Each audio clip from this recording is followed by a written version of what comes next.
Good early afternoon to folks, and hello and welcome to the fourth session in the Learning Collaborative on using data to improve care.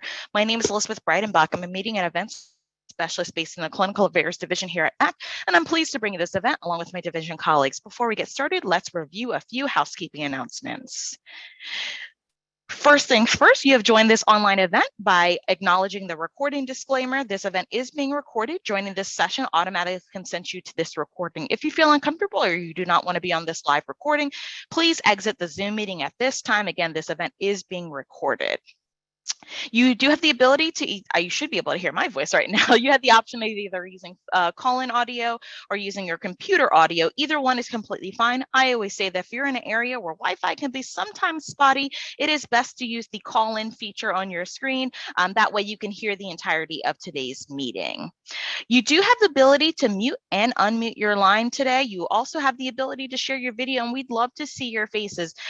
We do ask that you keep yourself muted during today's session unless you're going to contribute verbally. This is really just to avoid any sort of background noise interference. And again, like I mentioned, you do have the ability to turn on and off your video. We would love to see you. And there may be times throughout today's session where we remove the PowerPoints and go into what I call as the Brady Bunch or gallery view. So we'll be able to see everybody in today's Learning Collaborative.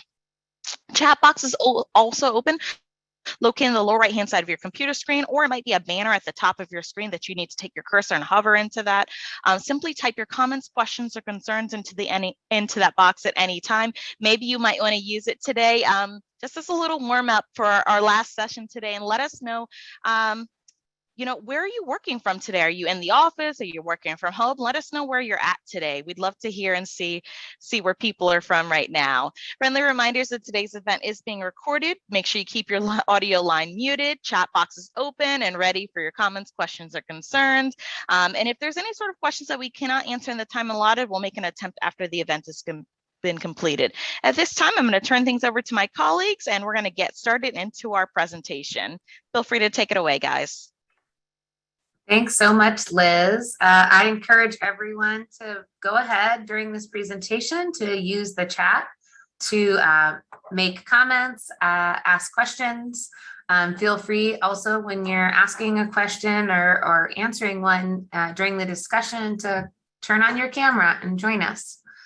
Thanks everyone for joining. This is the fourth webinar in a series of a learning community on using data to improve care. We're very excited to talk today about immunizations. We're going to start by talking about immunizations data and quality improvement.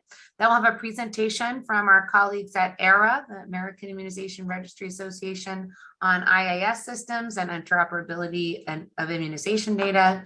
Then we'll hear from one of our team members on the Adult Immunizations Project, who's also a nurse who drives quality improvement for clinical partners, and one of our health centers who's participated in that project on what they've been doing to improve immunization delivery. Finally, we'll have an extended panel discussion. We're hoping to have at least 30 minutes for that. So please do write your questions down, your thoughts down, and share those with us during the discussion. Next slide. Our objectives for today are to understand where immunization data comes from in the health center and challenges in using that data to improve care. Learning about immunization information systems and how you may be able to augment your vaccination data at the health center, and then reviewing best practices and recommendations for optimizing immunization care. Next slide. So as you all know, and the pandemic has very much brought to everyone's attention, immunizations are a critical tool for public health. This article just came out very recently, a study that showed probably a quarter of the people who died from COVID, which is 250,000 people now, could probably have survived if they had been vaccinated. We know that immunizations prevent morbidity and mortality for a large number of diseases. They're highly safe and effective. But the low immunization rates lead to what we call preventable harm. And this is a very sad example of that in our recent past. Next slide.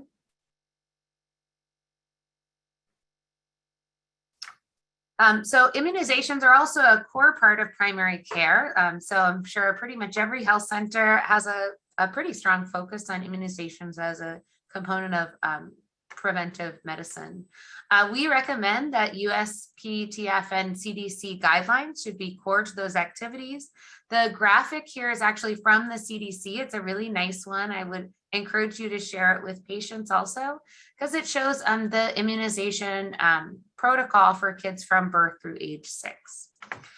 There are also composite quality measures that exist for adult immunizations, prenatal immunizations, and childhood immunizations. And I mention those because they can be a good place to go to figure out how can we start measuring our immunization approaches and what immunizations should we include in some of those core sets. I think many health centers do this already, but just as a reminder, empowering the entire care team can really help in filling those gaps.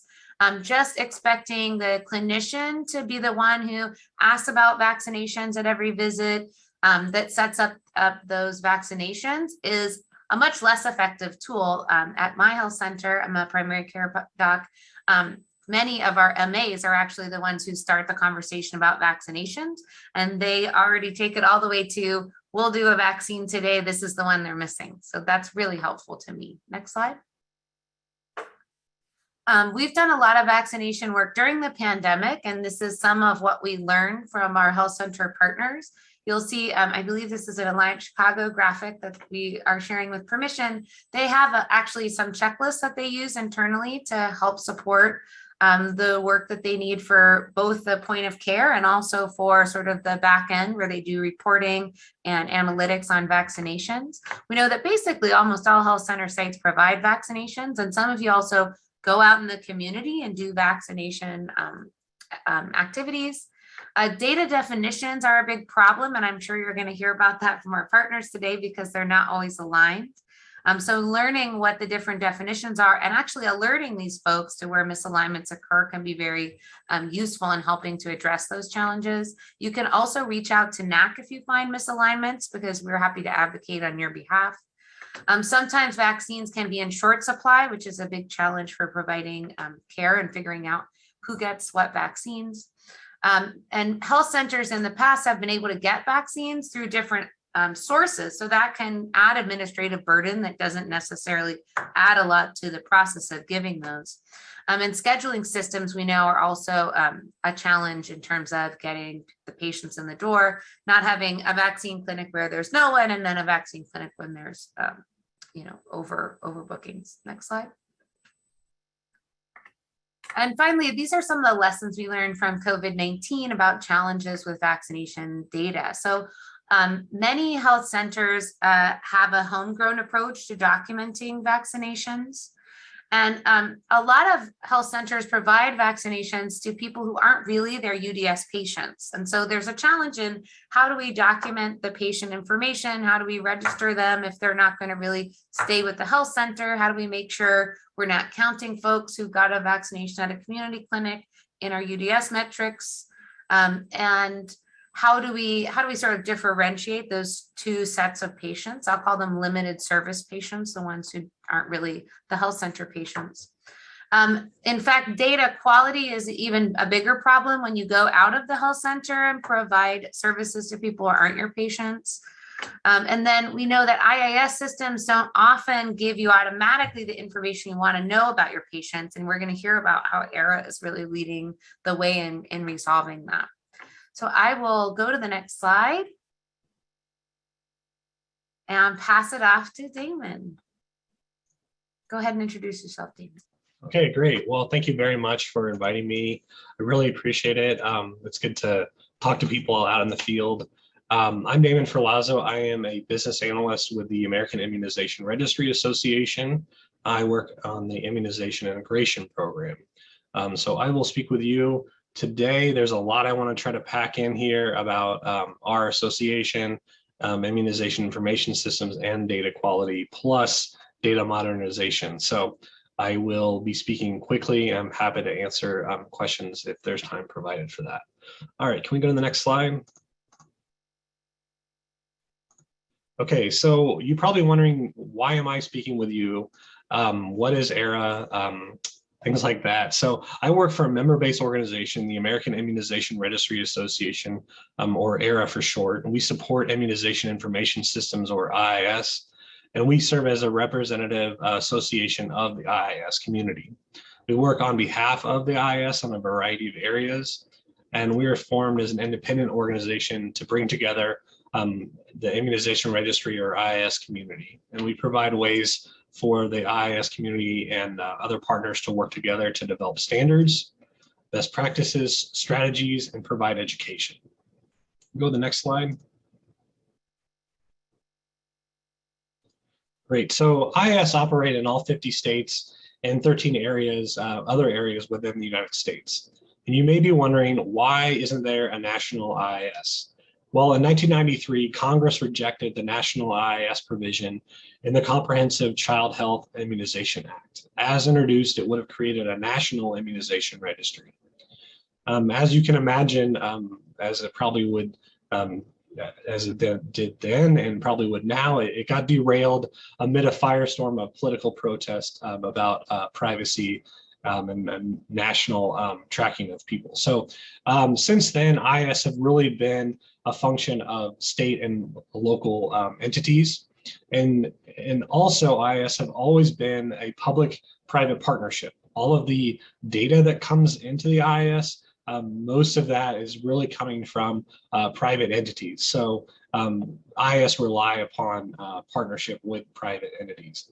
And I do want to mention that IIS are more than just repositories for immunization records. As you probably know from a lot of your health centers, IIS do a lot of different things. So they create a comprehensive consolidated record. So a lot of people think that aren't familiar with IIS that it's just a bunch of immunization records. But for one patient, there's a comprehensive record that can be viewed by clinicians and other authorized users. So it's taking the data from multiple sources and putting it into one single record.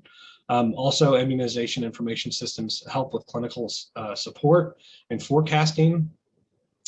Even though a lot of that is built into EMRs now, there are still places that use those features of IIS. IIS are also used to generate reminders for on-time vaccinations in some places. They assist with vaccine ordering and inventory management. If your health center is part of the VFC program, I would guarantee you're probably ordering vaccine through the Immunization Information System within your state. And then Immunization Information Systems supply data to assist with disease surveillance, outbreak response, and just identifying pockets of need. Where can public health focus some of its efforts in order to bring rates up? All right, next slide, please. As far as participation within IIS, I do have some figures here. You can see that we're pretty good about capturing children's immunizations, less so with adolescents, and even with adults, there's still a long way to go. I do want to point out that this data is from 2020, and it's before the COVID-19 vaccinations were available at the end of 2021. Also, the adult participation here that you see, they are required to have at least one non-H1N1 adult vaccine. So that may be underreported as well. But I would expect with COVID-19, we're going to see even more adults have immunization records in IIS. And I do want to mention that in 2020, IIS reported over 121,000 data exchange connections. Let's move on to the next slide. So IIS data comes from a lot of sources, but most of it comes from electronic data exchange and from providers like your centers directly. So there's other sources, of course, vital records for hepatitis B birth dose. There's some direct data entry still going on, and pharmacy systems have also been a huge contributor of COVID-19 vaccinations in our system. And there's, of course, some other systems. And you might be noticing there are other places that may be missing from these. So I do want to mention that ERA and other partners are working together to try to bring in federal partner data from DoD and Veterans Affairs. And there's still some providers that aren't exchanging data electronically with IIS. So there's still some work to go, but we do have over 121,000 connections with provider offices. So that's quite a few. And I do want to mention that the providers are really the key to submitting information and data quality. So I'm going to define data quality as completeness, accuracy, and timeliness. Other people will define it differently, and I'll give you some more definitions in a little bit, but this is really a shared responsibility. And I do want to also point out that IIS can't make bad data good. So we have all of these connections. If the data coming into the IIS isn't any good, people aren't going to be willing to trust it, and they're not going to be willing to use it. So it's really important that we identify and promote data quality at the source, at the time the patient is in the office, or at the time the EHR is being configured. So let's move on to the next slide.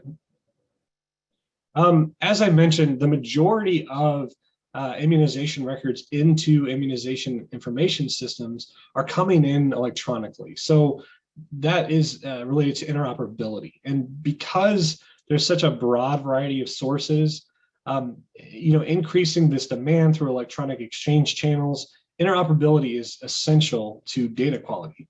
And it's really important to understand that data being captured and stored in other systems, the workflows and the local definitions can impact the way that the data comes to the IIS, and that can impact the quality of the IIS data.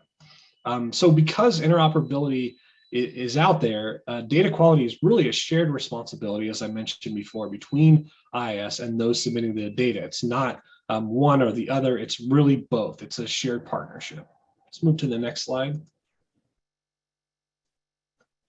What you see before you is the CDC's Immunization Information Service branch, their definition of data quality. So they have several different facets. They look at that make data high quality. So the availability of data, the completeness, the timeliness, and the validity. So all of these things that you see before you, these are all important facets of data quality, and CDC is working with state immunization information systems to implement strategies to improve all of these different facets of data quality, not just one or the other, but ultimately all of these combined. In addition to these qualities, the availability, completeness, timeliness, validity, there's also 3 enabling characteristics that are accuracy, consistency, and uniqueness. Let's move on to the next slide. All right, so really data quality is essential because data is being used. And data usage will lead to improvements in data quality. As people notice issues with the data, they can bring those up to the IIS and let them know there's a concern here, or the IIS may be using their data and they may find a gap that doesn't really exist, and they go back to their partners that are reporting in the area and find out really there's a reporting problem that needs to get rectified. So really use can lead to high quality data for sure. So we have a phrase that probably you've heard before: the data moves at the speed of trust. Well, that's true, but we also have a new phrase that data should move at the speed of need. As you might remember, as you probably still remember from your COVID-19 responses, it's really important that data is made available and it's trustworthy. So it's really a challenge to keep both of those in balance, because we need to make sure that data is available, but we want to make sure that people can trust it. And so some of the other things that are impacting data use and data quality are patient access to immunization records within IIS themselves.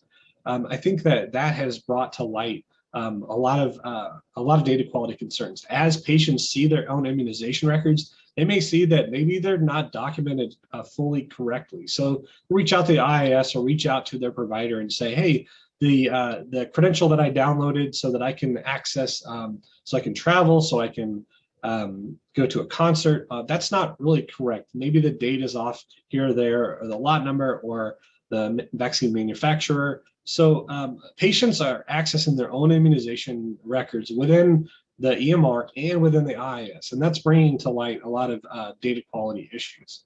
And something else that has come into play recently, especially with the COVID-19 response, is the availability of aggregate data. So there's lots of dashboards out there where states are reporting the number of vaccines administered, places of low coverage. All of that data that's out there makes people ask a lot of different questions. And then that can lead to data quality, because if there's some kind of issue, it may not be a service or an access issue, it just may be a data quality issue. So the use of this aggregate data and availability is impacting data quality. As more and more people use it, they're pointing out issues that need to be corrected.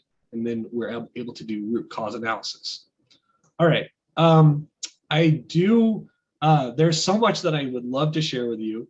I only have a couple more minutes left, so I'm just going to talk to you briefly about some things that clinicians can do to improve immunization data quality. So can we go to the next slide, please?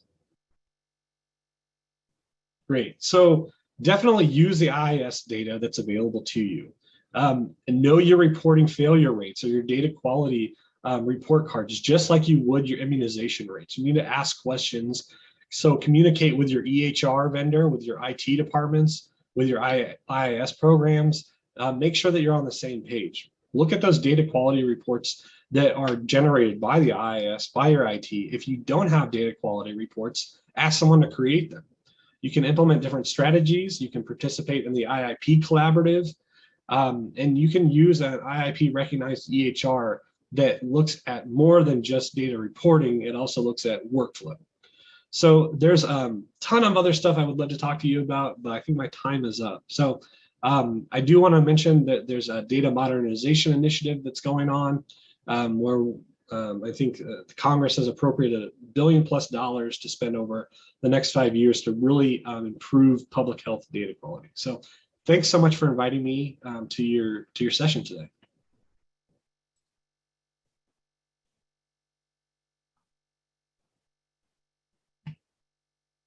And Margaret, we see that's a great question, and we'll ask Damon if he can address it at the end of the presentation, if that's okay.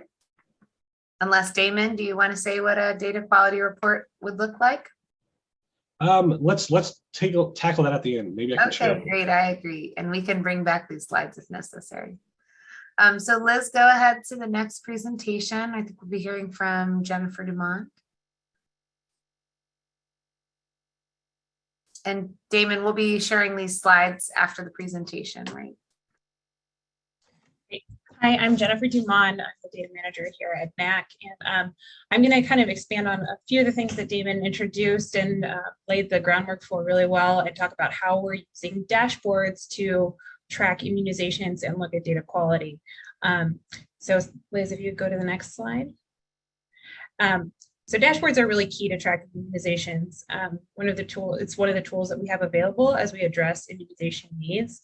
Often they're based on EHR data, but that EHR data may have many inaccuracies.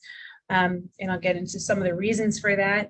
But we can really use them in two ways. We can think about them for improving the care quality that's delivering more services. We can also use them to improve the data quality and identify where the service is not adequately documented. And if you're wanting to work on that and you wanted to get some more dashboards, really your organizational informatics or an analytics team, or maybe your network or vendor can be your go-to to get these set up or cleaned up. Next slide. So the dashboards can have two uses for our patients and population health when we think about care quality. For patients, we can think about them in terms of identifying people who we can outreach for vaccination. So that's like the more proactive approach, but also to know what is needed for the person who's right in front of you. So if they come in for a service realizing that, oh, they're due for their flu shot, they're due for their pneumococcal shot, they're due for whatever else. We can also use them for population health purposes to address the needs of the group. So to monitor and improve our rates on different vaccinations, to identify disparities between different subpopulations, and to develop community level interventions, and also for reporting out to, for example, UDS or a grant or whatever other project you might be involved in. Next slide. And so Damon gave a great discussion about all the Immunization and Information Systems services, but I just wanted to summarize a few key takeaways. So there's a bunch of benefits to the IIS systems, including collecting that complete patient immunization record from multiple sources, being able to incorporate that external data back into the EHR, and then the state or region also would have like population level data about vaccination rates, because they are compiling that data from all these different sources. Some of the challenges, though, are that the data interfaces are often not fully automated. As Damon mentioned, there's the separate systems by region or state. There's challenges sometimes with patient identifiers and matching, so that if a name is entered slightly different in the EHR versus a different system, or what was entered into the IIS from some other source, it may not link up quite so smoothly. Or if there's a transcription error in like a date of birth as it was entered, then you might have issues with the patient matching and not actually getting the full information back about your patient. And then there can be limitations to access due to restrictions on data sharing. For example, a clinician or maybe an individual patient in some cases could go and access a record, but an analyst at a network may not have the right permissions to go and gather information about like the entire patient population for a health center. Next slide. Another factor in trying to get this complete vaccination administration information is that they can be administered in a variety of settings. So most people on the call are probably familiar with primary care settings, and that a vaccination could take place during a medical encounter or a vaccine-specific encounter, but it could also take place at a clinic-associated pharmacy, a local private pharmacy like a CVS or a Walgreens, pop-up or mass vac sites, especially for COVID, sometimes for flu during the fall. Could happen at a school-based clinic or at a hospital, especially with COVID. That was one of the ways that COVID vaccines were administered, was when patients were being discharged. And so each of these settings has its own documentation system. And even within the same primary care system, the documentation and workflow may be different for the medical encounter versus the vaccine-only encounter or the pharmacy. And in part, these different coding systems, maybe as these different coding systems are used or the different encounter types are used, this makes the data extraction more complicated, more difficult to make sure that the dashboard representation is complete. And sometimes these different systems don't share the information smoothly with each other if they're relying on different code sets. Sometimes the data is actually going to come in via more manual processes as well. If you have to like log into a separate IIS system, or if you're relying on a patient report with like one of those little white cards for COVID. That obviously, anytime that you're extracting data that way, that introduces the potential for transcription errors as well. And then if the vaccine was administered externally and you're trying to pull that data into the EHR, at a minimum, that usually requires a primary care provider to approve or reconcile that externally provided service, which leads to a delay in the data capture, which is one of the other areas that Damon mentioned. And let's go to the next slide. So the next few slides are really dense with information about the coding systems, and I'm going to defer questions to the chat. We have done other presentations that have gone into much greater depth about the coding systems, but I'll try to give a quick overview here. So first we have Cvx Codes. The Cvx is a procedural code which indicates which type of vaccine was administered at an appointment. This is often used in the medical setting. There's a distinct code for each vaccine type or combination, each dose combination. And this chart shows a few examples. There's no distinction for the dose number, and they're not manufacturer specific, and they can represent vaccines administered locally or historically. And next slide. So next we have Cpt codes. These are used for billing. A Cpt code for vaccination in conjunction with a Cvx code indicates the vaccine was administered that day by that provider, but the absence of it wouldn't necessarily say it wasn't administered that day. It could be just that a different Cpt code is used and not that one. There's distinctions for dose number with the Cpt codes and separate Cpt codes for each vaccine type, as well as the general act of administering a vaccine. It gets very complicated. We can go to the next slide now. Here's a little bit more about CPT vaccine administration codes. So that's where I was saying, depending on whether or not, okay, so this could be with or without face-to-face counseling. There's different codes. Each different vaccine type has its own code. The list gets very complex. And next slide. Next, we have the Ndc codes. They're often used in a pharmacy setting, and as they are used for other medications, and pharmacy software systems are usually set up for this. Each code is specific to the manufacturer, brand, and dosage. And it can get complex with different codes for the product that is sold to the pharmacy versus what is actually administered to the patient. And depending on workflow setup, the pharmacy might make different choices about which one they're documenting. So as you can imagine, that would get complex for trying to extract the information about what a patient has received as well. And then lastly, I don't have a slide for it, but there are also RX norm codes that can be crosswalked against these multiple other sources to help establish a common terminology set. So now returning to dashboards, we think of these as one of the key tools for improvement. Many process improvement techniques are highly effective for healthcare, and a reliable dashboard is really the guiding light for understanding the current state and how interventions can create improvement. However, there are downsides if they're not used appropriately. If your data is incorrect or incomplete and you draw false conclusions, you may fail to see where problems exist and actually worsen them, and I'll give an example shortly. But knowing where the data has gaps is essential to starting to close the immunization gaps and also to addressing the missing data. Next slide. All right, so the next few slides are examples that we are using for our adult immunizations project here at NAC. The first page here is about the population rates. So the first line there has the large numbers that shows totals for the entire time frame. And then the two charts below allow a quick comparison of metrics. Our dark blue line is a baseline, and each column is a subsequent month, and we can quickly see the changes over time. But what this chart obscures is what's happening with the data quality. We can't tell anything about whether or not our data is complete here. And so if we don't trust the data that's behind this, we can't really make any conclusions from it. So we'll look at the next slide then. This is where we get to see the data and kind of assess some of the quality of it. So the upper chart here shows the total encounters and total patients by month. And you can see that it's generally steady, which is good across the time frame until the end. At the last few columns there, I think it's February, March, and April, there's a dip. So that indicates that there's missing data. And so that provides context for the rates on the first page. And then we can also use this to check the relative counts for encounters versus patients.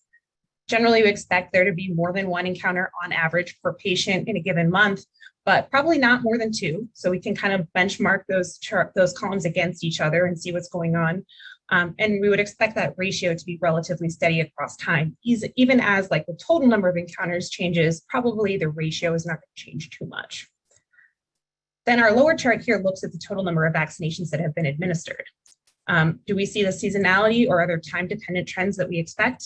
In this case, yes, we can see our darker blue column, which is flu vaccine, has peaks in the fall and winter months. The lighter blue column is COVID, that peaks around March, April, May of 2021. And then there's a couple of smaller columns, but they're not really relevant at the moment. But we can kind of look for those trends and make sure that it's following the pattern that we expect for immunizations for these particular immunizations. For one client or one partner that we worked with, this chart helped to highlight that we were missing a significant amount of data for COVID vaccinations. When we were showing them that we had only 10 reported, they said they had actually administered hundreds. So it was easy to look at this chart and say, okay, so something's not coming through that we expect to see. And we can go to the next slide.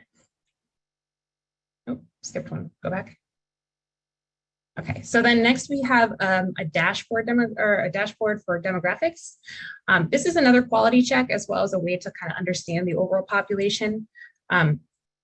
The key things that we look for here are the number of blanks. So in some of these smaller charts, for example, the health insurance chart has a very large column that's blank. Also, our pretty much all of the columns have a large, or all of the charts have a large column that's blank. And that really tells us where are we missing information about our population. And then ask the question, is it missing because it isn't recorded anywhere in the EHR, or is it missing because it's not being mapped correctly and shared out? And this can also tell us whether or not it's appropriate to move forward thinking about these as subpopulations. You know, if I'm interested in learning more about how sexual orientation is impacting the rates of immunization, if most of my data is blank, I can't do anything with that. And then also help to determine if the breakdowns align with your understanding of your overall population. If they don't, then there's something that needs to be kind of checked on the back end. Okay, next slide. Okay, so lastly, this page demonstrates one way that you can use or misuse the data to identify disparities and draw conclusions about which populations need more attention. So this is an example of stratification by race. It's taking the charts that were on the first page and just splitting them out by 5 different race and ethnicity categories. At first glance, it looks like our Black and African American population has had a big improvement in immunization rates over time compared to the other populations, particularly on the COVID chart, which is on the bottom half. But we saw on that second page that there was a lot of data missing for February and March and April. So it would be false to draw a conclusion that said that that was what was happening until the data is more complete. Also, if you have a large number of blanks in the field that you're trying to stratify on, then you may be misrepresenting the patients that you do have information about. It could be that those blanks actually fall into one of those categories and could drive it up or down. And when it's more complete, you would have a different conclusion. So it's really important to make sure that your data quality is in place before you're trying to draw conclusions about how to move forward with interventions. But when it is complete and accurate, this kind of dashboard can help to identify populations that would benefit from more intensive intervention. And that's all I've got. So now I think we'll hand it over to Rocio to talk about some of the interventions that our health centers and partners have done. Thank you, Jen. Hi, everyone. I want to thank NAC for the invitation to speak today on using immunization data to inform quality improvement activities and close vaccination gaps. I'm Rocio Payne, Manager of Clinical Initiatives at Clinicians Government and Health. We are a health IT consulting company based in Washington, D.C., and we are supporting NAC with the Adult Immunization Project, which I'll introduce in a minute. I'm a registered nurse with background in clinical informatics and over 20 years healthcare experience. I served as the operations manager for the DC Regional Extension Center for the Meaningful Use Program through all 3 stages, working with over 50 DC area CHCs, FQHCs, hospitals, and provider practices. And I was recently helping the Office of the National Coordinator as the Clinician Burden Reduction Coordinator for the clinical team. So it's nice to be here with you all today. Next slide, please.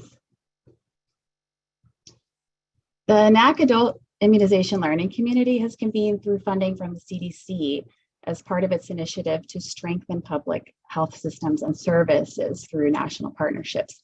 This is actually the 4th year of tremendous work coordinated by NAC and several of its member organizations to make sure that adults get the vaccines they need. As many of you well know, rates for adult vaccination are historically low, even before the pandemic. So this carries significant implications for adults who become ill with serious conditions, spread diseases like flu during flu season, and have responsibilities to their community and families. So with this, CDC and NAC have worked to apply evidence-based QI initiatives to vaccinate adults and improve their health outcomes, with the goal of increasing adult immunization rates by 10% for all participating health centers. This work has been championed by Kathy McNamara, Sarah Price, Jen Dumond, and Jonathan Uy, with subject matter expertise contributions from Wanda Montalvo and Jenny McLaurin. Next slide, please. And of course, progress to increase adult immunizations is carried out on the ground every day, every single day by the health centers, health center controlled networks, and primary care associations participating in our learning community. They span the country from Alaska to Massachusetts and everywhere in between. You'll hear directly from Holyoke Health Center based in Massachusetts and about their experience in this work after my presentation. Next slide, please.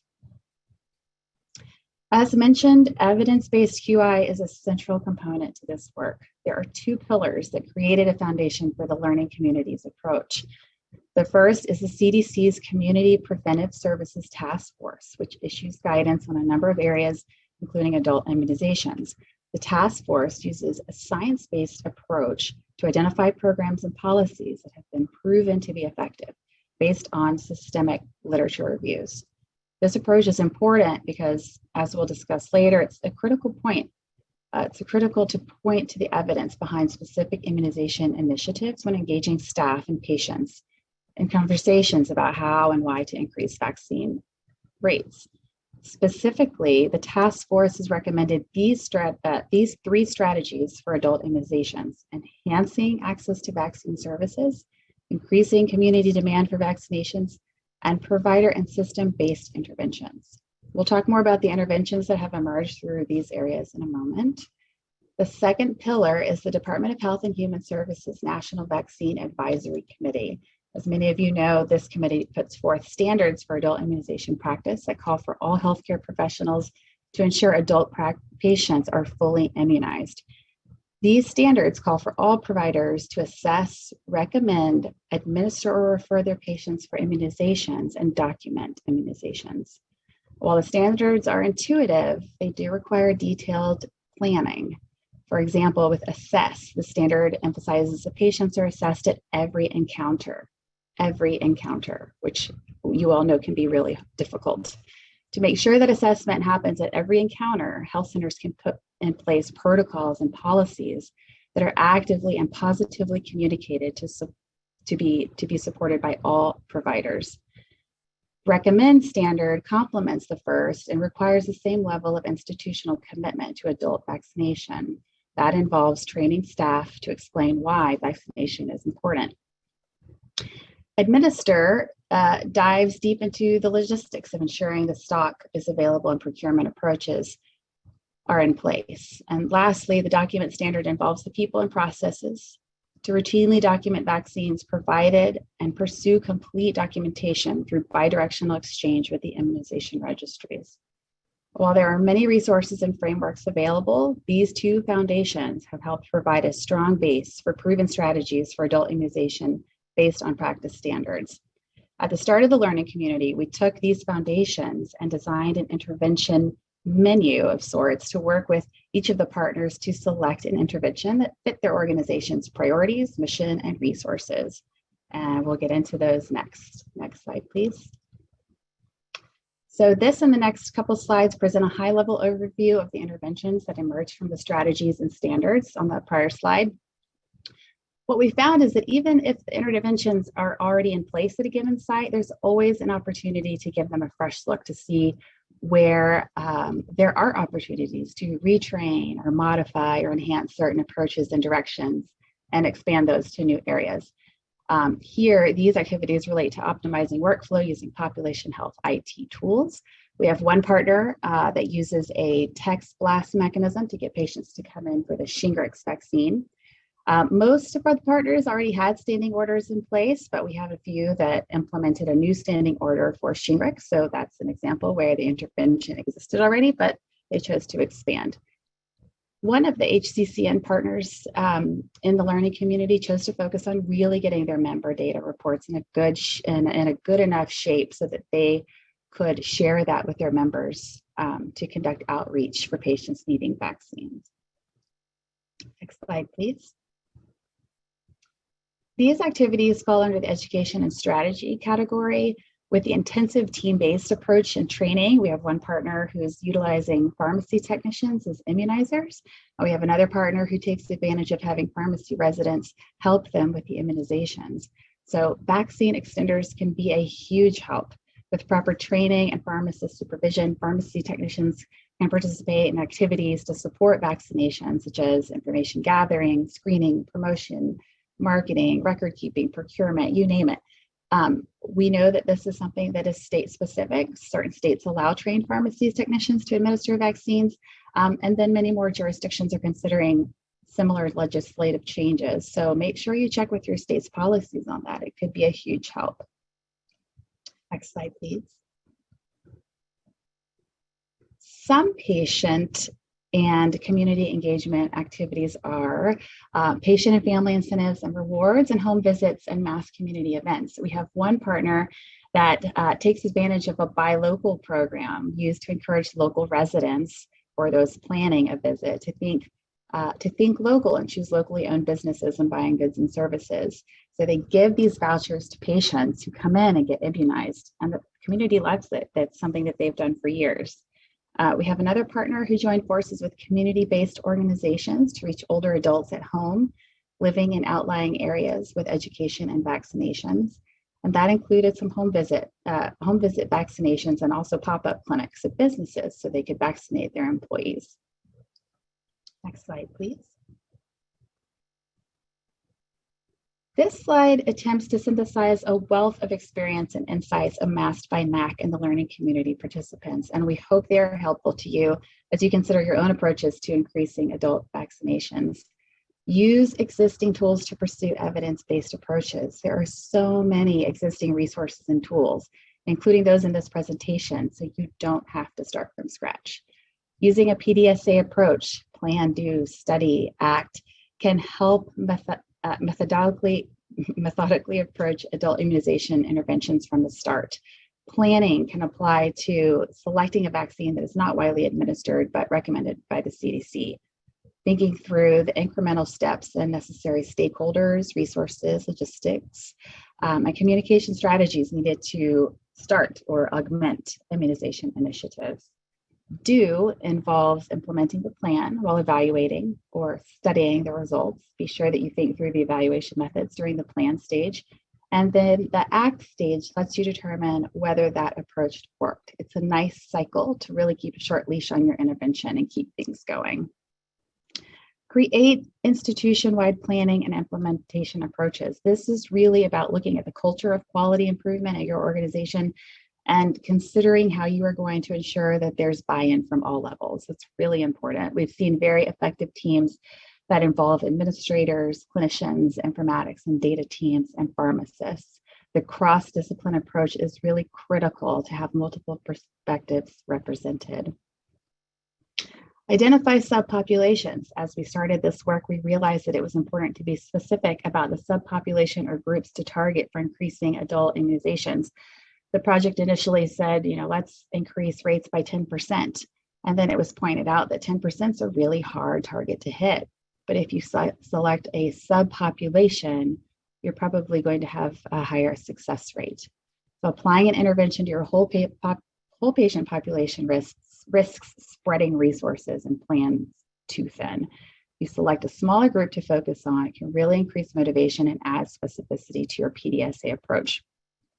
This in turn improves the measurement approaches by narrowing the data you're interested in. Our learning community partners have used a combination of clinical, demographic, and SDOH data to select subpopulation. The SDOH factors have been a powerful aspect to consider, taking into account the reasons outside the four walls of your building that keep your patients from arriving to get needed vaccinations. Invest significant time in reports. The NAC team on the line this afternoon cannot emphasize this enough. And as everyone on this call knows, you cannot change what you cannot measure.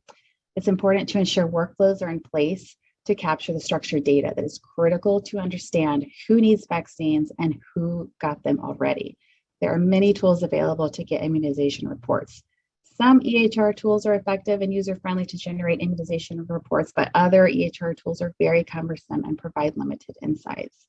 So in those cases, third-party reporting tools are available, but there are several adoption, implementation, and use considerations to factor into the decision to procure those tools.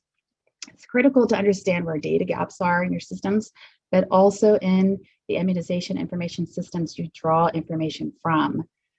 As Damon pointed out, they capture 67% of adults. So this has workflow implications where you may need to train your staff to consistently ask patients to verify and fill in gaps. And lastly, make plans to sustain partnership and collaboration across your clinical and informatics teams. Don't forget to share your data across the stakeholders in your organization. Monitor and adapt. We would be remiss if we did not say that roadblocks happen be ready, and be realistic about them. The factors that we've discussed here are a number of the challenges that we have been encountered that have been encountered in the learning community, and we'd be glad to get into them before the Q&A. Next slide, please. I'll just leave you with some additional resources. These have been exceptionally helpful to our team in the navigation of the Adult Immunization Project. So we highly recommend them in your efforts. Next slide, please. I just want to thank you all for listening today. Please reach out with any questions. And now I'm very happy to pass it over to our Holyoke partner, Alyssa. Hi, everyone. Thank you, Rocio. So my name is Alyssa Puya. I'm one of the clinical pharmacists at Holyoke Health. I offer services, immunizations, also MTM, transitions of care, and I've been the lead clinical pharmacist in the work that we've done with NAC now in the 3rd year of our partnership. So Rocio and Sarah asked me to show you what our dashboard looks like and give some kind of lessons learned over the course of the time we've been utilizing the dashboard.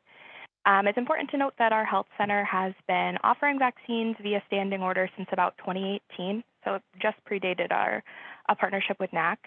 And we have standing orders in place to do all adult vaccinations, so 18 plus. We were doing COVID vaccines briefly at pop-up clinics, also here at the health center, but are no longer doing those, so we're focused really on the other adult immunizations. So from our first year, our first partnership with NAC, we were looking specifically at the Shingrix vaccine. So that's the dashboard in its current state that you're viewing now. We use a software called Tableau. So there are a lot of third-party software vendors that you can use, but we've had a lot of success with this software in particular.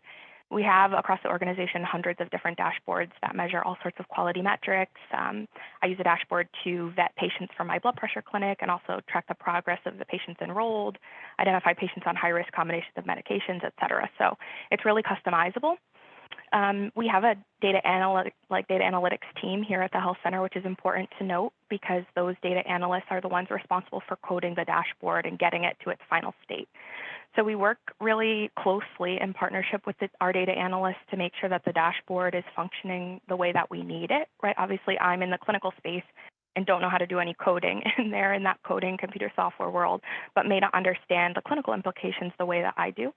And from that experience, I can tell you when we first made this dashboard, we knew right away that something was wrong, and it was because it was drawing in information about the previous vaccine, Zostavax, the live vaccine, and that was really altering the rates or identifying patients as in progress or having received one of the 2 doses of RZV when in reality they had just received the Zostavax, that 1 dose of Zostavax. So that was an early lesson for us in working with the data team.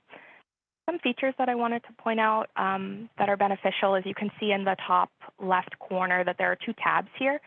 So Tableau allows us to kind of co-locate boards that are related to the same project. So here on the NAC board, there's a tab for Shingrix and then a tab for flu because we've been focusing on both of those vaccines over the past couple years. All of the boards also have this little light bulb in the center, which unfortunately I wasn't able to get a screenshot. You have to hover over it and it will pop up the information, and I couldn't hover and screenshot. But when you do that, it will give you the key definitions and parameters for the board, which is helpful as you return to this work and maybe need a refresher or you bring other people into the project. All the kind of key definitions and parameters are there. So under this light bulb, it will show you the definition of an active patient. So who's being drawn in, whose data is being drawn into the board. That would be any patient that's had a billable medical encounter within the previous 3 years with a UDS definition. And then how do we define the MTM patients versus non-MTM? So MTM stands for medication therapy management. It's one of the services that I offer here. Where the patient sits with a pharmacist to review all of their medications, talk about their disease states, get education, sometimes start with adherence packaging that we offer, et cetera. So we consider those MTM patients our pharmacist group patients, the ones that we are most closely in contact with, versus everybody else or those active patients that haven't had a pharmacy visit within the previous year. So all those definitions are in the light bulb. It also tells you what the 3 different colors are here. So red or unvaccinated patients are those who have not received any doses of RZV, so 0 of the 2-dose series. Purple in process patients have received 1 of the 2 doses, and then green vaccinated have received 2 of 2 doses. Down in that kind of tan bar, you can see at this time when I took the data out of the dashboard yesterday, we had 5,800 active patients.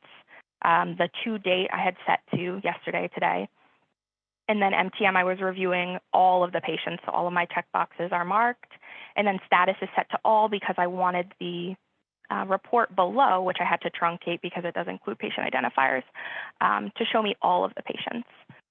So here in the bar graphs, you can see on the left-hand side is our overall vaccination rate. So we're at about 17% of our patient population vaccinated. That's all of our patients over 50 years of age who would be indicated for the vaccine.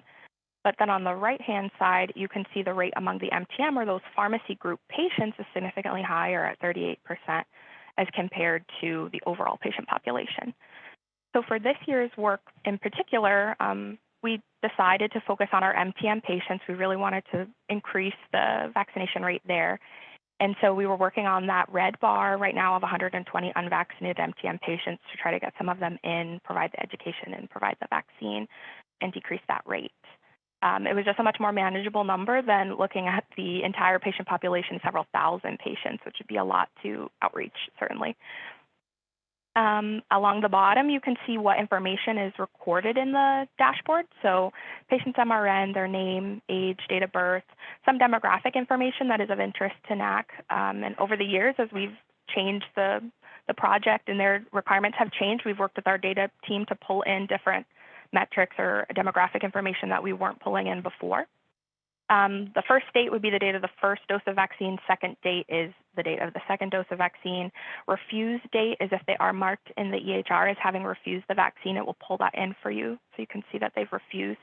We're not able to pull in the reason for refusal because that's unstructured data, but we can at least see that that patient has refused before.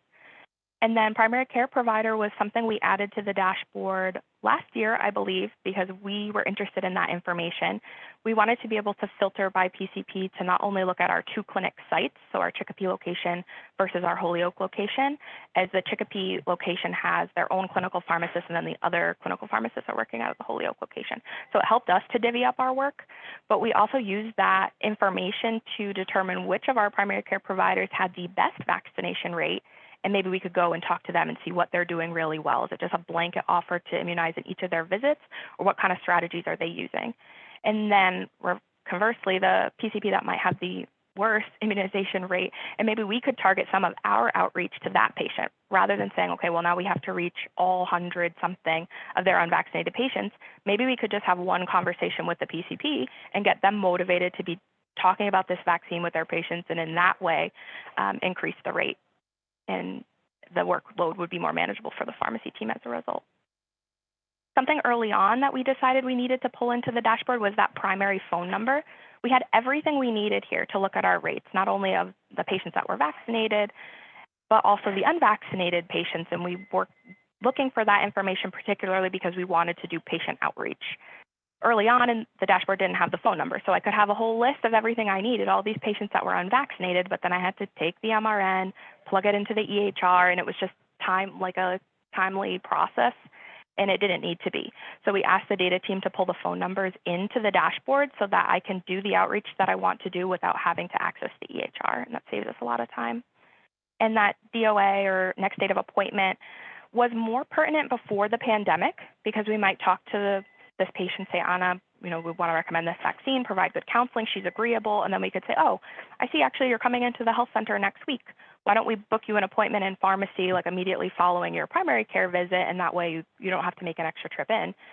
It's not as helpful now in the age of televisit because so many of those appointments, right, are not going to occur in the health center, so it hasn't been as useful, but in previous times, it was a helpful piece of information for us to have. You can go to the next slide now. Thank you.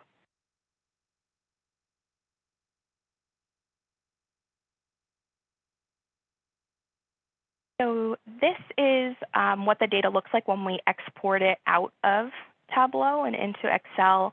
We assign an arbitrary identifier using an algorithm so that we can track and NAC can track the progress of each individual patient without using any identifiers. all the demographic information is pulled in.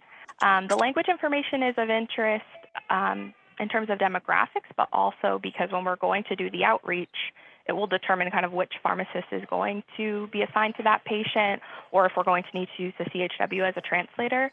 I'm one of the few bilingual pharmacists, so I obviously take the Spanish-speaking patient list on with one of our residents who's also Spanish-speaking, and then the rest of our clinical pharmacists are English-speaking. So I definitely leave those patients to them. So that information is of use. PCP, like we said, the vaccine status is highlighted. Right now it's showing you everybody. I just pulled all the information out of the dashboard for the month of May, this is. And then the NDC, like Jem was talking about earlier, we don't have any Cpt or Cvx codes that are attached to these because we're providing the vaccine in the pharmacy pursuant to that standing order prescription. So the information that we collect would be the Ndc code. You can go to the next slide, please. Well, this is looking a little bit wonky, but there's 4 bar graphs here to show the change over time in the 4 years that we've been working with NAC. So that top left hand is May 2019, to the right is May 2020, down below May 21, and then to the right of that, May of 22. So you could see the progress over time using this dashboard to increase the vaccinated rate. In years previous, we were just doing manual outreach. So we would look at that list of unvaccinated patients and we would call each one individually, provide counseling, education, book them an appointment, which surprisingly, I guess for some centers, that's a really useful tactic or kind of tool for our patient population. We do offer walk-in vaccines during our business hours, but we found that our patients respond a lot better by saying, okay, here's a date and time where you're going to come in, and then they do truly come in for that appointment versus if you tell them, oh, hey, come in whenever you want, they don't tend to come in. So we've had a lot of success with the appointment-based model. And this year, actually, we've been using a text service called Radix to send text message blasts to our patients to try to get them in. So we were focused specifically on that MTM group of 100-something patients. So far, we haven't had as much luck with that as we were expecting. And I think it's because we had learned over the years that Shingrix is not really on our patients' minds, Shingrix or shingles. If we send them a text blast about the flu, they're like, yes, I know about the flu. I know I need a flu shot, and they come in. That's all that they need to be prompted. But when we've sent these messages about the shingles vaccine, we haven't seen as much uptake. And I think it really is because the patients need that extra bit of education. So in talking with Rocio and Sarah and the grant team, we're thinking about how we might be able to link to more information in our text messages. We're limited by the text character quantity, so we can't provide all the education we want, but perhaps we could include a link that they could then click and go and learn more about the shingles or more about the Shingrix vaccine. So those are the 3 slides that I had prepared. I'm happy to take questions. I did see that someone asked what EHR we have. So right now we have NextGen. It's not the most robust EHR, but we're in the process of changing over to Epic. So that will be interesting when that new EHR goes live, how that kind of changes the dashboards or what needs to be done, or perhaps we don't need this software anymore. I think we're still thinking about that. And then in terms of the reporting tool, this dashboard that you're viewing is called Tableau, and then it exports into Excel, which was the second slide.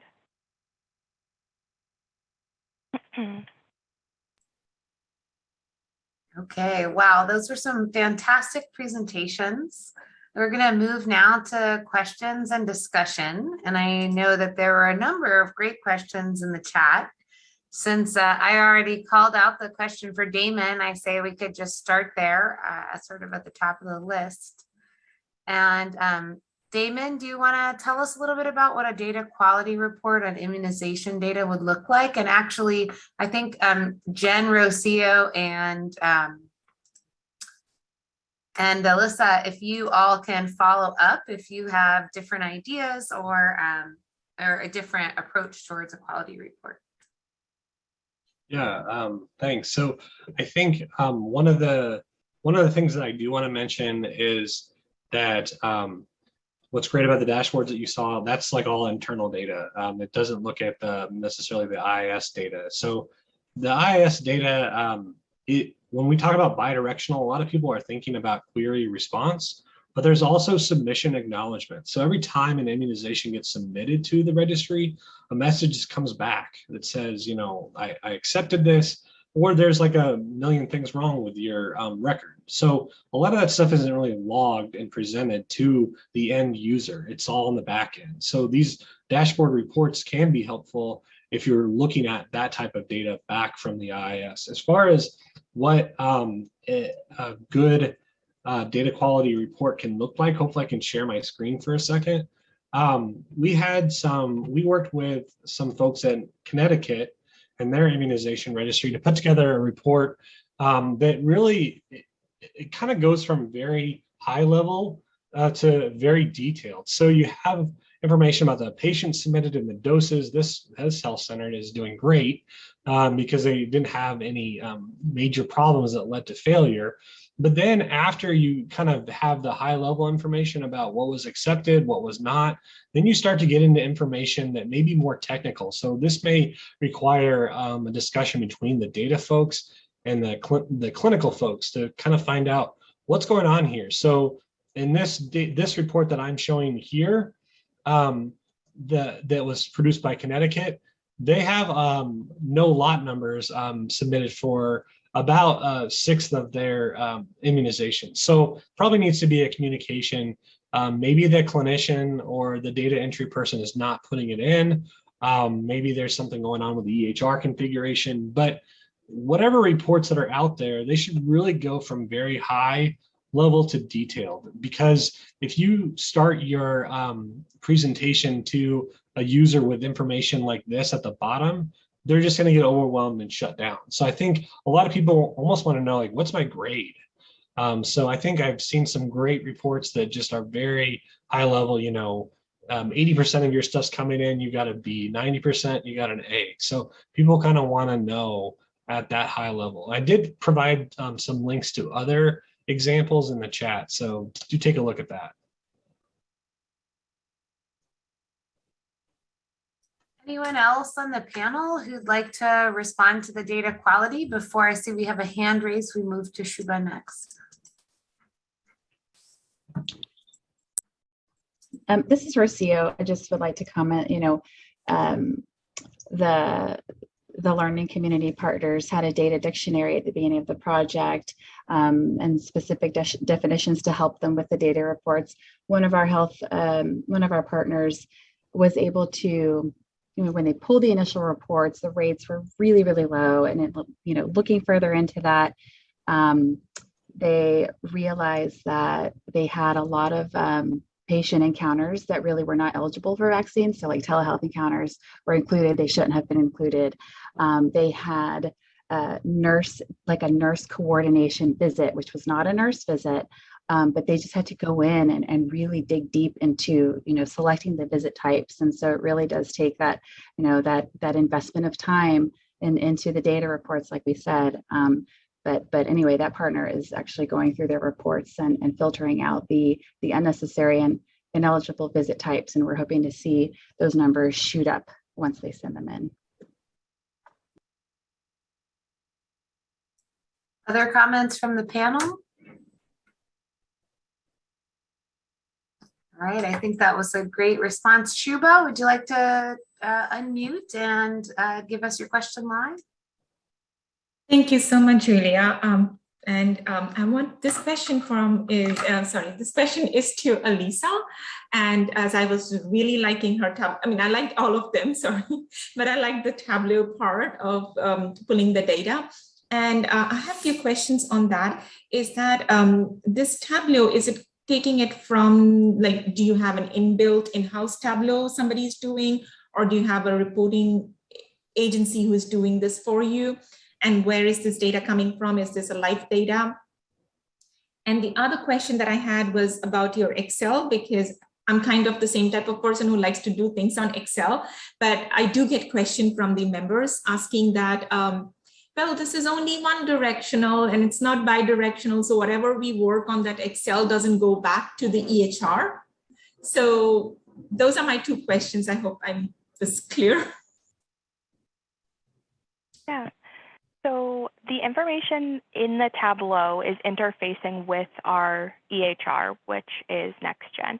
Not to say that it couldn't interface with other things. We have a separate pharmacy software. We use Pioneer, and we have some Tableau dashboards that are built to pull data out of that software or both softwares.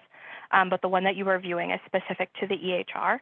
It is automated once a day, so you could see in the screenshot that it's time-stamped for around 8 a.m. each day. Tableau will pull the data from the EHR, so it will update itself. And it's coded to do what it does, which is not my area of expertise, by a team of data analysts that work for the health center. So when I want to make modifications to the board or build a new board, I will have a sit down with them, kind of explain my needs, and then they'll go and code it before they publish the dashboard as live, or before it's something that I'm actually going to use for data reporting. We'll take a look at it again and see if it's fitting that need. So that can be a benefit and a challenge, because we're lucky that we have a team of data analysts that can do that work. But I know in our conversations with NAC, not all of the health center partners that we're working with even have that. So I'm not sure if that software offers like a service where one of their data analysts would do the coding. That I don't know about. And then to your question about the Excel, we don't do any work in the Excel, which I guess would kind of eliminate this problem. We're purely using it to pull data out of the dashboard for a snapshot of time.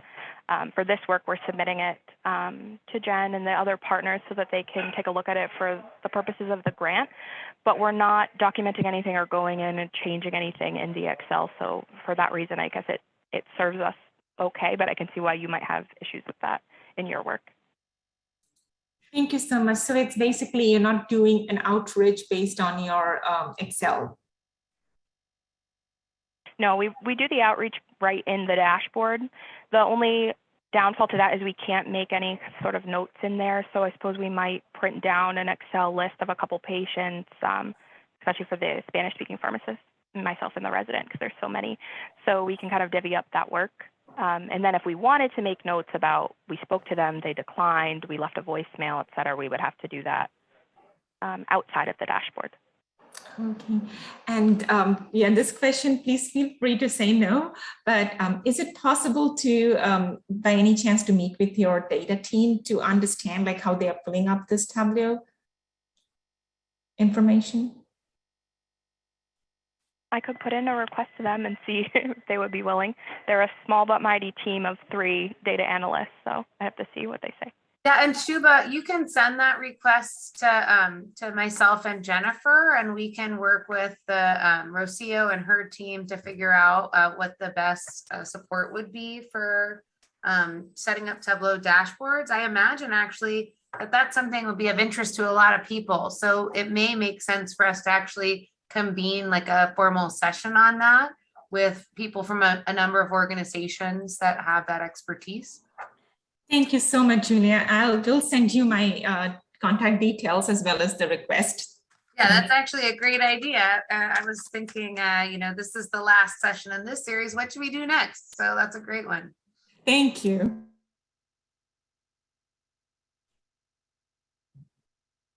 Do we have any other hands up?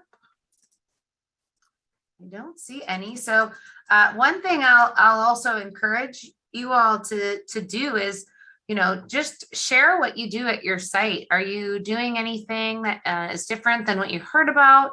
Do you have any challenges that you'd like to raise to the community to ask for ideas or help on? Or any stories, success or otherwise, that you would like to share? So please feel free to, you know, put some of that in the chat, or ideally raise your hand and share that with us. Jen, I think you had a question. Actually, do we want to talk about Vivian's question first? Let's talk about Vivian's question quickly, and then Jen, I'll turn it over to you for one of your questions. So Vivian had put into the chat, what can be done about EMR challenges to good quality data? For example, documenting historic vaccines can be counterintuitive, and the outbound HL7 data is sometimes misleading. And Vivian, I'll give you a chance if you want to unmute and clarify or go into more detail, and then we'll ask the panel and the community what tips and tricks that they have.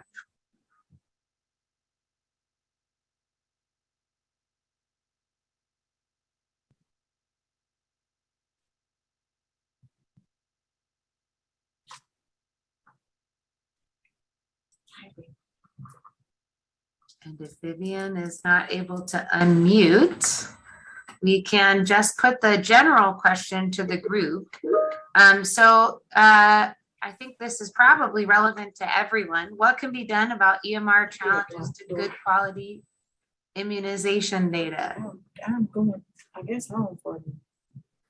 So I'll just start out. I mean, I think that communication with your EHR vendor is really essential. If the product is not configured how you need it to be, talk to them about that. Say this user input is not intuitive at all. I want to be able to document this. The IIS isn't getting all of the information.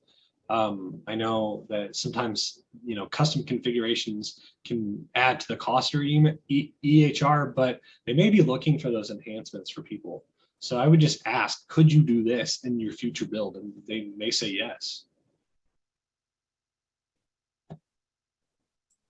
Other folks from the panel have tips and tricks? I know that one of the challenges we've had is, like I said, the Tableau is drawing directly from the EHR, which does export its data to our state immunization system, MIIS, and then our pharmacy software also exports its data to MIIS. But the incoming data is not an automated process. You have to go in and manually hit this button to reconcile the vaccines. I think the easy solution to that would be, well, can we get that process to be automated once daily, maybe like our Tableau report is doing, which we haven't been able to do yet at this time. And a big challenge for us is we have a predominantly Hispanic patient population who may have several last names or use a combination of last names, sometimes hyphenated, sometimes not, and it tends to create duplicate profiles in the MIS, and then that has to be manually resolved by a human, not by a computer.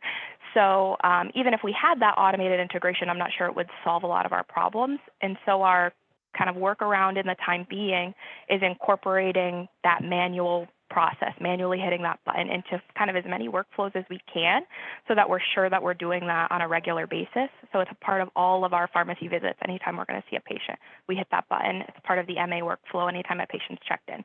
So as much as possible, we're trying to force the systems to communicate with each other to make sure that our data is accurate.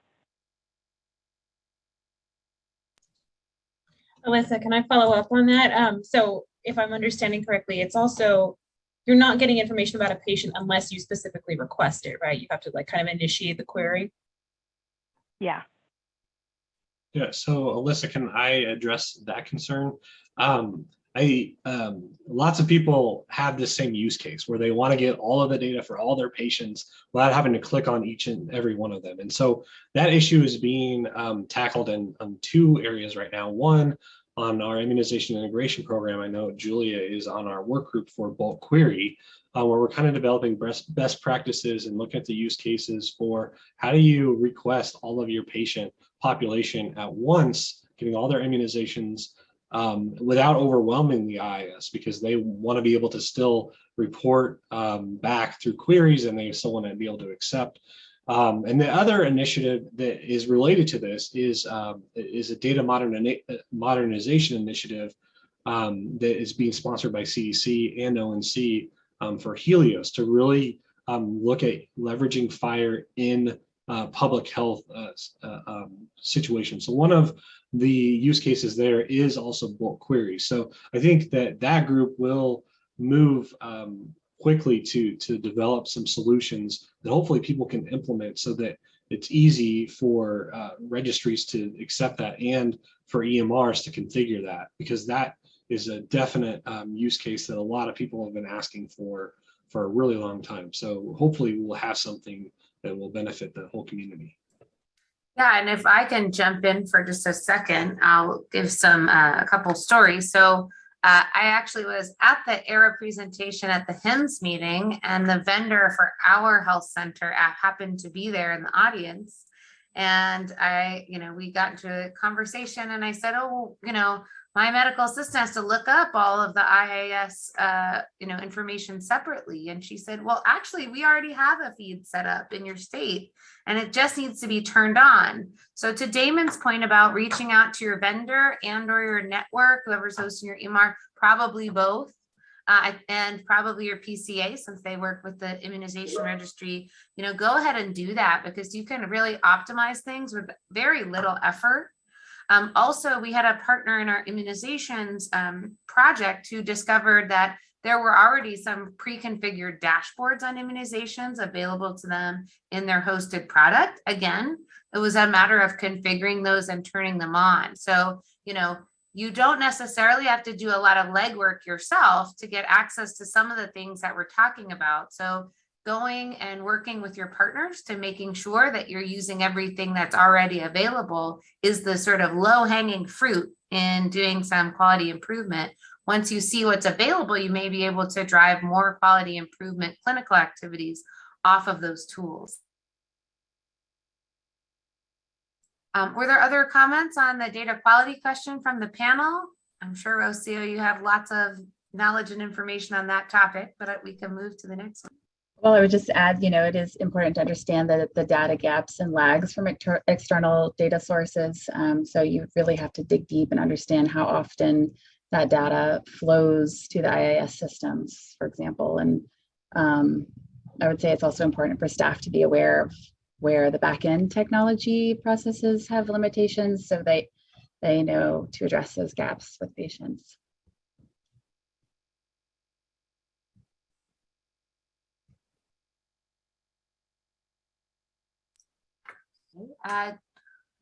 Jen, and anyone who sees hands up and that I might be missing, please just call them out to me. But Jen, I think you had a question ready for the group. Do you want to go ahead? I don't actually have a question, but I mean, I could come up with one here. I think this is more toward, where I lost it. No, sorry, I don't have anything right now. Oh, I'm sorry. I didn't mean to put you on the spot.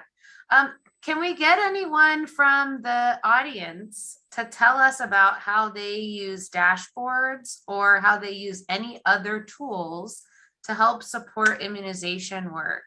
I think we heard briefly about the possibility of using sort of patient outreach technologies like a platform that text messages the patient to reduce the burden on the care team, but also engage the patient in knowing about gaps in the immunization rates. So we're curious to hear about people who are either doing those sorts of things or looking into doing those things, or any innovations that you've done at the health center level to try and support this activity. And it could be COVID related, it could be childhood. I know we've talked a lot about adult immunizations here, but certainly childhood vaccinations are something we know has really suffered during the pandemic. I remember one of our network partners was actually creating sort of a run chart that showed, each month they were missing this many expected pediatric vaccinations. So also talking about how you're helping to do catch up from the pandemic would be a topic of interest.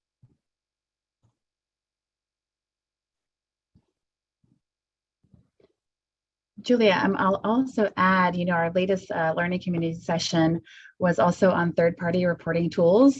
And there were so many out there, right? And we had one of the partners spotlight a session that was, it's a large network. And they were explaining their process for getting, for selecting a third-party reporting tool and just all the steps that you have to take to do that, to vet, vendors, to make sure that they're meeting the needs of your organization, the timeline that it takes, the investment in the staff. So the platform is relevant. I know there are other platforms like Azara. I'm curious if anybody on the call is using any of those or other platforms. Love to hear your thoughts. And if anyone is interested in getting a third-party reporting tool, the presentation that we heard from this large network was really great, very insightful, very detailed, and I think would be very helpful for anyone considering that.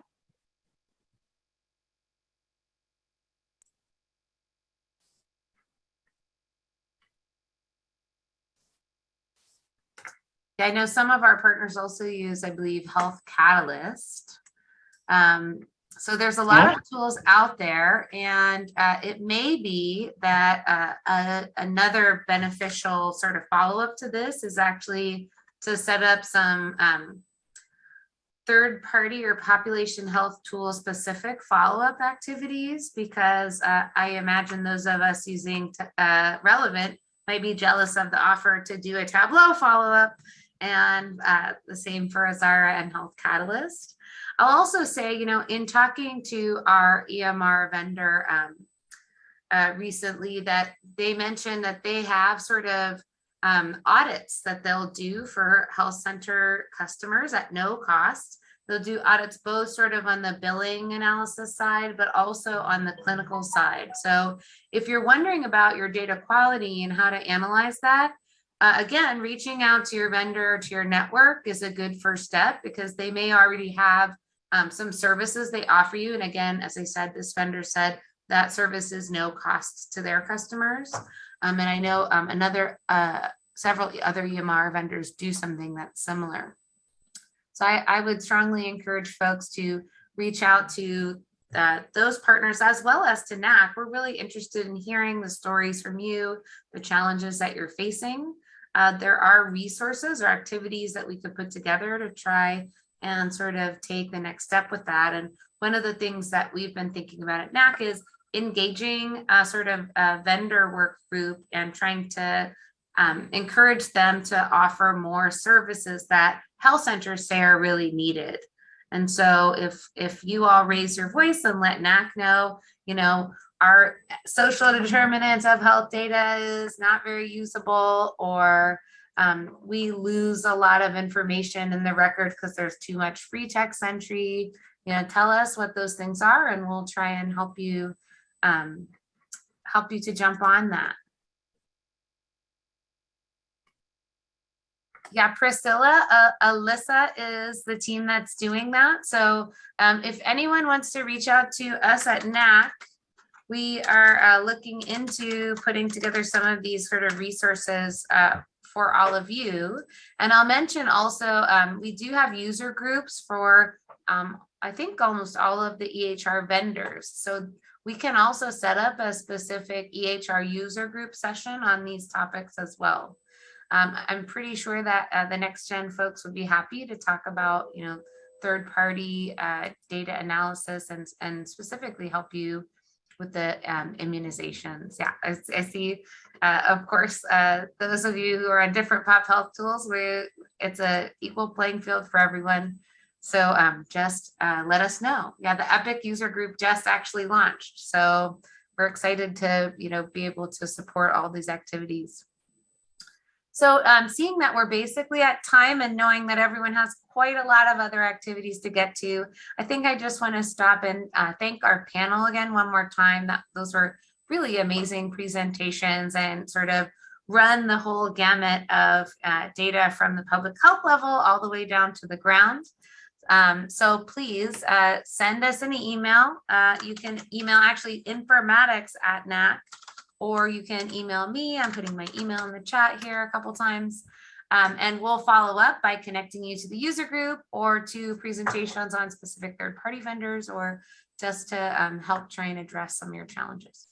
So again, thank you so much for joining. Hopefully this learning collaborative was helpful to you. If you have great ideas about where we can go next and engaging the community, just send them along.